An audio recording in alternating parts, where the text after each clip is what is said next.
So Chanukah and our beautiful Chanukah lights.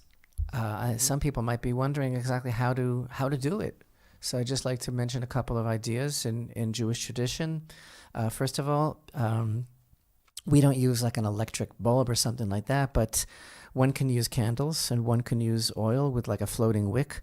It's always better to use olive oil since the miracle actually happened with olive oil. Olive oil is also like a brighter, cleaner light, and it's much closer to the authentic light of the menorah. After all, this is a commemoration of the miracle of the jug of oil that was found that was sufficient to last until new oil could be produced. And that was, of course, the oil that was to be kindled daily in the menorah in the Holy Temple. The menorah itself had been rendered impure, even destroyed by the Greeks, and the Chashmonaim had to rebuild the menorah, and they built it in stages. First, they built a very primitive menorah, even out of lead rods, until they were able to make one that was more appropriate.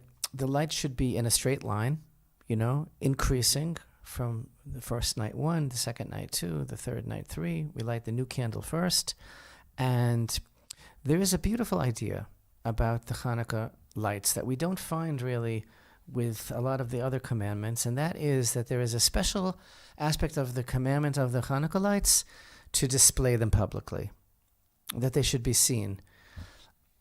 Here in the land of Israel, we're accustomed to placing them outside the home, even by the front door if possible, or certainly in a window facing the street. The reason for this is because there's an idea of publicizing the miracle.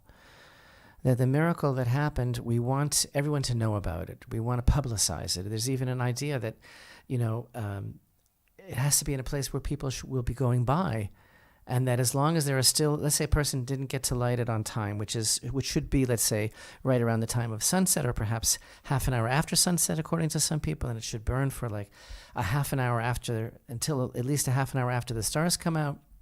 And the idea is that if a person had to light it later, they can light it as long as there are still people outside, because it has to be seen by others. This concept of kind of like broadcasting the idea of the miracle.